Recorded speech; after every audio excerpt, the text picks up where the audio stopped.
The Yankees are giving me 3 months full pay for doing nothing. Yeah, I did it for 3 years. What's another few months?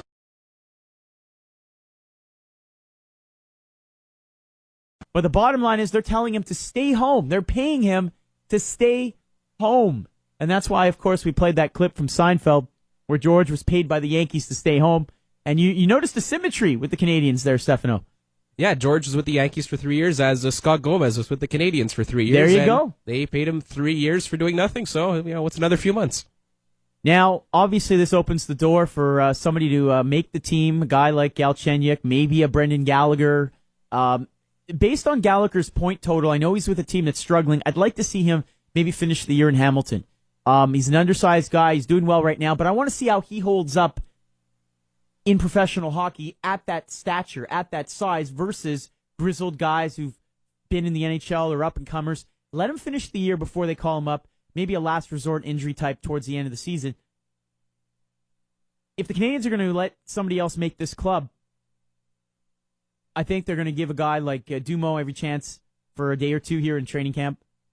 They're going to give a chance to Galchenyuk, certainly, to show what he can do right now if he is indeed ready. I don't think it's going to be Brendan Gallagher. I don't see it. Could be wrong, but I don't see it right now. 514-790-1690. Your thoughts on the Scott Gomez era. Your favorite moment of Scott Gomez with the Canadians. Any favorite moment at all? Please share it. I'd love to hear it, if there is one. He had some moments. How about when he scored his first goal last year and everyone mobbed him? That was a great moment, wasn't it? Yeah, it was good. That was good. Good times. Remember when he changed his number from 91 to 11? That was a good time. That was epic. Jersey sales must have spiked when he did that. And then the 91 jerseys went down like 60%. Oh, yeah. Anybody have a 91 jersey at home? I'd love to hear your thought process. Actually, no. 91, you still had you still didn't know what was coming from New York, right? You had some hope.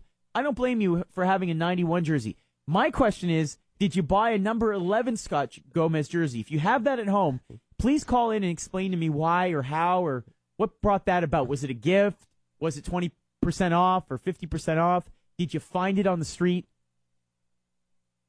Let me know how that worked. Or did you dare play it cheap and cross off Koivu's name and put Gomez's on top of it? Ooh, good one. So, predictions for the Canadians. Well, people have been asking me that the last couple of days.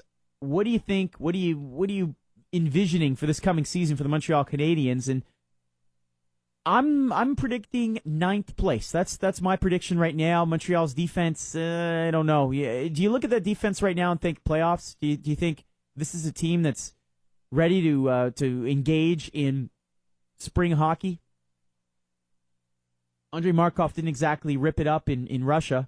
He had something like 4 or 5 points in over 20 games. PK Subban's unsigned. Thomas Caberlet is still with the Canadians. Francis Bouillon is he's getting up there in age. Josh George is dependable, but he's not too far removed from having a serious injury, right? Never know what's going to happen with that.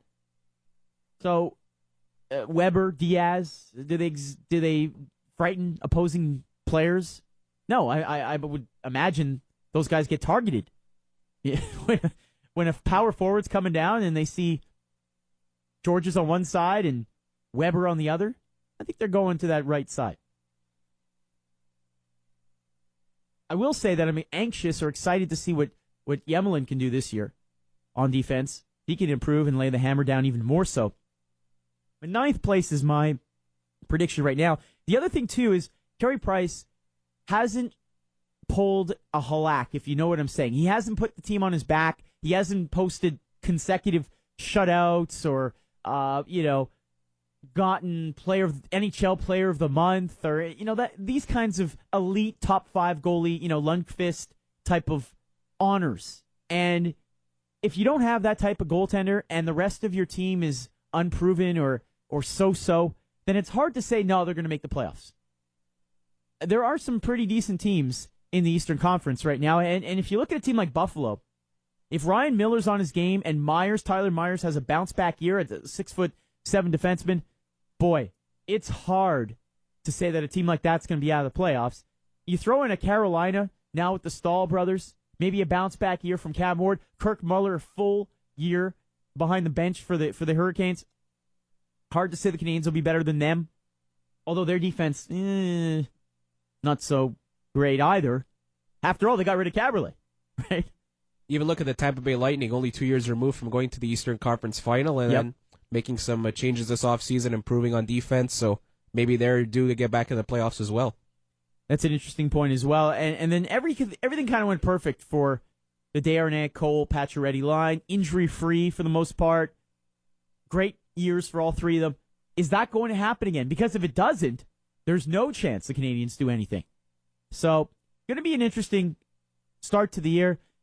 As always, it's on the guys under the microscope, the Carey Prices, PK Subban's if he is indeed in camp, and that's another storyline as well. When's that going to get done?